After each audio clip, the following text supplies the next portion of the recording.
Imagine waking up one day and discovering that 10 entire nations of people have vanished from history. Not villages, not small tribes, but millions of people completely gone. No clear records, no confirmed homeland, no certain descendants. Yet for over 2,700 years, historians, archaeologists, explorers, and religious scholars have all been asking the same haunting question. What happened to the lost tribes of Israel? Did they simply disappear? Were they absorbed into other civilizations?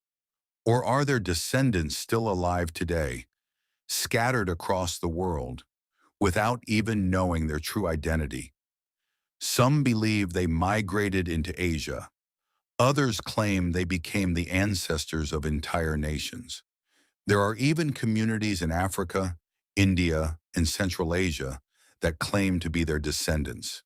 Tonight, we're going to follow the clues left behind by ancient empires, biblical records, archaeological discoveries, and modern DNA evidence. And by the end of this journey, you may begin to see history in a completely different way. But before we uncover one of the greatest historical mysteries ever recorded, take a second to subscribe to the channel, because here we explore the hidden stories of history, ancient civilizations, and mysteries that shaped our world. And trust me, this story gets far stranger than most people realize. To understand the mystery of the lost tribes, we must begin nearly 4,000 years ago. The story begins with a man named Jacob. According to ancient Hebrew tradition, Jacob had 12 sons. Each son became the founder of a tribe: Reuben, Simeon, Levi, Judah, Dan, Naphtali, Gad, Asher, Issachar, Zebulun, Joseph, Benjamin together, and these became known as the 12 tribes of Israel. Over time, their descendants formed a powerful kingdom in the land of Canaan under the rule of kings like David and Solomon. At its peak, this kingdom controlled key trade routes between Africa, Asia, and the Mediterranean. But after Solomon's death around 930 BC, the kingdom fractured. It split into two rival states. To the south was the kingdom of Judah, made up of the tribes of Judah and Benjamin.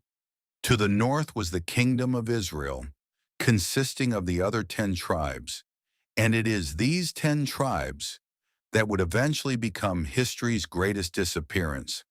In the 8th century BC, the ancient world was dominated by a brutal superpower, the Neo-Assyrian Empire. Their armies were legendary for their speed, discipline, and ruthless tactics. When the Assyrians conquered a nation, and they rarely left its people in place, instead they practiced mass deportation. Entire populations were uprooted and scattered across distant regions of the empire. This strategy prevented rebellion and slowly erased national identity.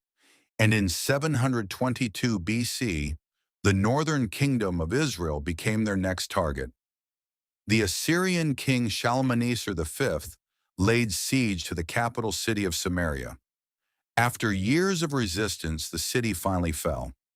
Thousands were killed, but far more were deported. The Bible records that the Israelites were taken to distant lands like Hala Gozan and the cities of the Medes. But something strange happened after this deportation. Unlike other conquered peoples, the Israelites never clearly reappeared in history. The 10 northern tribes simply faded into obscurity. They became known as the lost tribes of Israel. For centuries after their disappearance, rumors spread throughout the ancient world. Some travelers claimed the tribes had moved eastward into Asia. Others believed they had migrated north beyond the Caucasus Mountains. Medieval explorers even reported encountering tribes with Jewish customs in remote regions of Asia. The Jewish historian Flavius Josephus, writing in the 1st century AD, made a fascinating claim. He said the 10 tribes had crossed the Euphrates River and were living somewhere in a vast region he described simply as, beyond the river, an immense multitude. but he offered no precise location. For nearly 2,000 years, the trail went cold, until strange discoveries began appearing across the world. Across the globe, several communities have traditions claiming they descend from the lost tribes. Some of these claims sound unbelievable at first, but the similarities are difficult to ignore. The Pashtuns of Afghanistan and Pakistan. The Pashtun people have ancient oral traditions claiming they descend from the tribe of Joseph. Their tribal code includes practices that resemble ancient Jewish law. Some Pashtun clans even trace their lineage to a figure they call Afghana, believed by some legends to be a descendant of King Saul. While historians debate the claim, the parallels are intriguing. The Beta Israel of Ethiopia. In East Africa, the Beta Israel preserved Jewish traditions for centuries. They practiced circumcision, dietary laws, and biblical festivals long before contact with modern Judaism. Many scholars believe they could descend from the tribe of Dan. In the 20th century, thousands were relocated to Israel during dramatic rescue missions like Operation Solomon.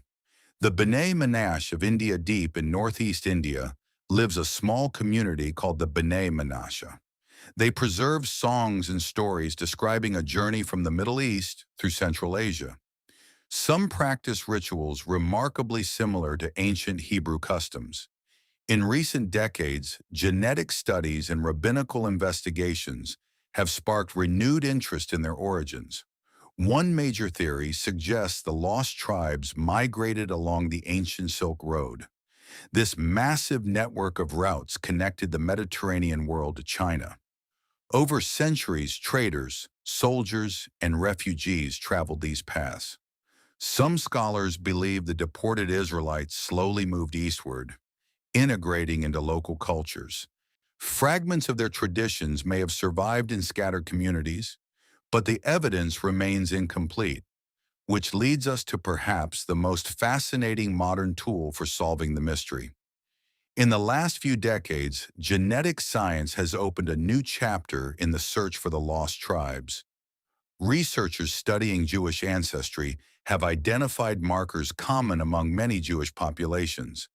These markers have been compared with communities claiming Israelite descent. In some cases, the results were surprising. Certain groups showed genetic connections to Middle Eastern populations. Others did not. The truth may be that the lost tribes didn't disappear as a single group. Instead, they may have fragmented across continents, slowly blending into other societies. Over thousands of years, their identity faded. But traces of their story remain. Today, the lost tribes remain one of history's most enduring mysteries. Were they absorbed into neighboring civilizations? Did some become the ancestors of entirely new cultures? Or are there still communities around the world carrying fragments of their ancient heritage? What we know for certain is this: the disappearance of the 10 tribes reshaped the history of the Jewish people and the Middle East forever.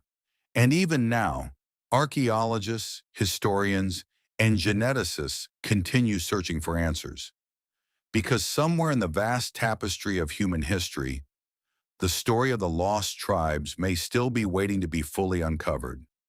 Imagine discovering that your family history stretches back to an ancient tribe that vanished nearly 3,000 years ago. Imagine learning that your ancestors were part of one of the greatest migrations in human history. That possibility still fascinates millions of people today, because the story of the lost tribes is more than just a mystery. It is a reminder of how civilizations rise, fall, and sometimes disappear, leaving only whispers in history. But those whispers still guide researchers searching for the truth. And perhaps one day, we may finally discover where the lost tribes really went. If you enjoyed this deep dive into one of history's greatest mysteries, make sure to subscribe to the channel, because we explore the hidden history, ancient civilizations, and untold stories that shaped our world. And if you stayed until the end, let me ask you something. Where do you think the lost tribes went? Were they scattered across Asia? Did they merge with other nations? Or are their descendants still out there today, waiting to rediscover their identity? Let me know in the comments, and I'll see you in the next exploration.